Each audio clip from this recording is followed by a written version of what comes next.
Et salut tout le monde, c'est Zarat. On se retrouve aujourd'hui pour une nouvelle vidéo sur Super Fantasy Brawl. On continue les champions. Aujourd'hui, on va s'intéresser à Dougroune et à Goldar. C'est parti. Alors, Dougroune, que j'ai déjà placé ici. Piochons toutes ces cartes. Alors, Dougroune, 2 points d'armure, 6 points de vie. Et en mode évolué, 2 points d'armure, 7 points de vie, donc il gagne un point de vie. Et son effet spécial, les ennemis adjacents doivent cibler Dougroune si possible. Hop. Donc tout simplement, tel que je le comprends, si un ennemi est là et qui devait faire une attaque adjacente, eh bien il ne pourrait pas cibler Goyen, il serait obligé de cibler Dougroune en priorité. Première carte, qui est une attaque, 1 de mouvement, c'est une attaque adjacente, 1 de force, et après l'attaque, poussée 2, et si la cible subit des dégâts grâce à la poussée, eh bien en plus, il subit étourdissement.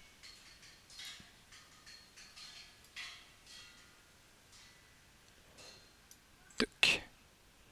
Deuxième carte, qui est une compétence, 1 de mouvement, ça vous permet de piocher jusqu'à une carte, et les alliés de Dougroune peuvent faire une course 1. Donc ça peut être très bien, puisque ça peut permettre à un allié de se replacer, ou bien d'avancer d'une case pour se rapprocher d'un ennemi s'il n'avait pas assez de mouvement avec sa propre carte pour y aller.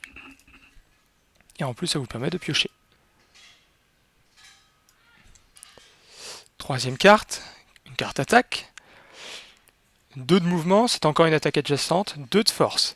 Après l'attaque, si des dégâts ont été causés, eh bien infligez 1 point de dégâts, donc avec, cette petite icône là qui ignore l'armure, à tous les autres ennemis.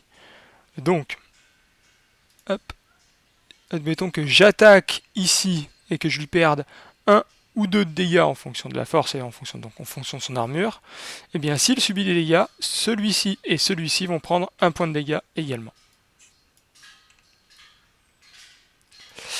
Ensuite, quatrième carte, qui est une nouvelle compétence. Donc ça permet de faire un mouvement de 1, et puis ensuite une course de 2, et tous les ennemis adjacents vont souffrir de poussée 1.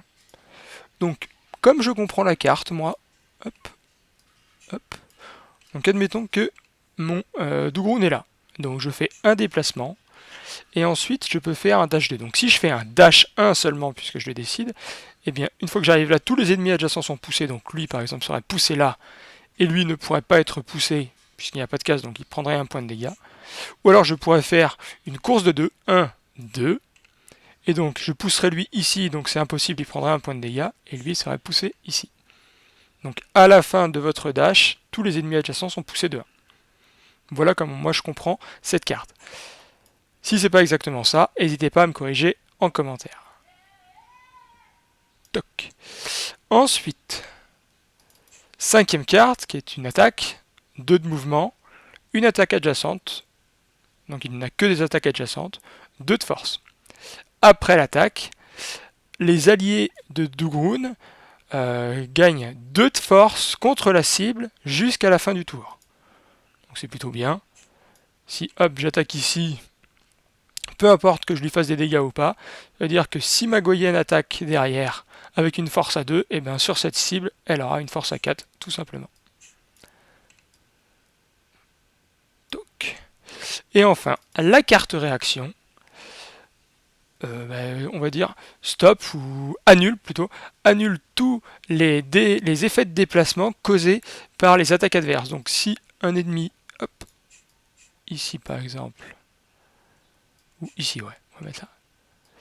Voilà, si quelqu'un attaque Goyenne ici avec poussée 1 et que je devrais aller sur le piège, eh bien je peux à tout moment déclencher ma réaction et du coup annuler cette poussée 1.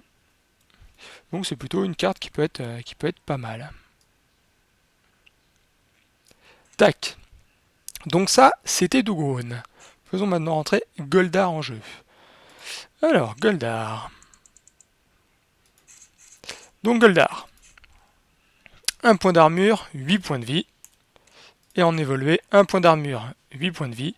Mais lui, il est immunisé à la poussée. Donc il peut être attiré, donc avec le mot-clé attraction, mais il ne peut plus être poussé. Première carte, qui est une attaque, 2 de mouvement, attaque adjacente, 2 de force. Après l'attaque, piochez 1 pour chaque dégâts que vous avez infligé. Donc si vous attaquez quelqu'un qui n'a pas d'armure, vous lui infligez 2, vous piocherez donc 2 cartes. S'il a un point d'armure, vous infligez que 1, donc vous piochez qu'une carte. Tout simple. Ensuite, une carte compétence. Un point de mouvement. Course 5, ça ignore les champions et les pièges. Infligez un point de dégâts, donc qui ignore l'armure, à tous les ennemis que vous avez traversés pendant votre course. Donc admettons que... Hop. Oups là. Hop. Lui, on va le pousser, on va le mettre là. Hop. Donc là, mon Goldar est là, il fait sa course 5. 1, 2, 3, 4, 5. Donc j'ai bien ignoré les ennemis. S'il y avait eu un piège, je l'aurais ignoré également. Et j'inflige un de dégâts qui ignore l'armure à tous les ennemis que j'ai traversés. Donc celui-ci et celui-ci. Et là, c'est bien précisé que les alliés ne prennent rien, donc mon Dougroune ne prend pas de dégâts. Ensuite, c'est une attaque. 2 de déplacement. C'est un tir direct, donc avec une nécessité de visibilité dans la même ligne, dans la même rangée de cases. 2 de portée minimale, 3 de portée maximale, 1 de force. Et ça vous permet de faire une attraction 2. Donc ça peut être pas mal pour réattirer les ennemis vers vous, ou alors pour les attirer vers un piège, tout simplement. Donc par exemple, hop, ici, ici. Et bien là, si je fais attraction 2, 1, il déclenche le piège, et en plus, le deuxième, il ne peut pas le faire, puisqu'il restera sur le piège. Donc en plus, il va prendre 1 point de dégâts. Ensuite, pourquoi elle est orangée celle-là? On s'en fiche.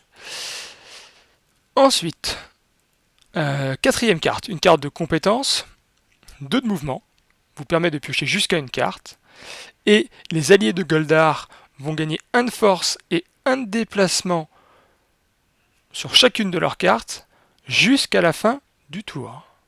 Donc, pour gagner ce 1 de force et ce 1 de déplacement, il faut que l'icône soit présente sur la carte. Si la carte n'est pas une attaque, vous ne gagnez pas le plus 1 de force. Et si sur la carte que vous jouez, il n'y a pas de mouvement normalement, eh bien vous ne gagnez pas le plus 1 de mouvement. Donc pas mal, puisque ça permet de buffer ses alliés. Oula. Doucement. Ah ben ça y est, elle est plus grise, elle est plus orangée celle-là. Tabletopia, merci. Ensuite, 5e carte, une compétence. Ben non, on vient de la voir celle-là. C'est elle qu'on n'a pas vue. 5e carte, une attaque.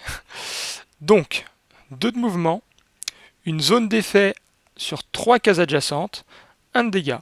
Après l'attaque, pousser 1. Donc là, pas de problème, on se le rappelle. Hop.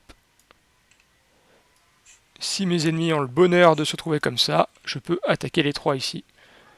Par contre, hop, si je veux attaquer les 2 ici, je suis obligé de faire 1, 2, 3. Et du coup, j'attaque également mon allié.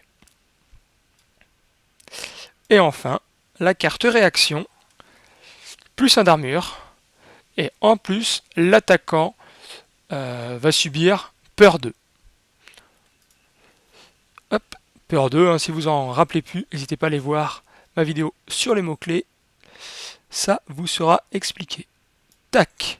Donc voilà, c'était Dougroune et Goldar. J'espère que ça vous a plu. N'hésitez pas à laisser un petit pouce bleu, un petit commentaire. Ça fait toujours extrêmement plaisir. N'hésitez pas non plus à me corriger si j'ai raconté des bêtises, parce que comme les cartes sont en anglais, eh bien on peut mal les comprendre ou les interpréter d'une mauvaise façon. Si moi je me rends compte également d'une erreur, comme d'habitude, je le mettrai en commentaire. Mon tableau récapitulatif est à jour. Vous pouvez aller le voir. Le lien est dans la description. La prochaine fois, eh bien, de nouveaux champions. N'hésitez pas donc à vous abonner à ma chaîne en cliquant sur mon visage. Comme d'habitude, je vous mets à gauche la vidéo précédente, donc sur le premier champion qui était... comment ça s'appelle? Durin, je crois. Attendez, on va aller voir. Derin. Oui, Derin. Hop. Derin. Et à droite, les 2 prochains champions quand la vidéo sera en ligne. Je vous fais des bisous et je vous dis à la prochaine. Salut, salut!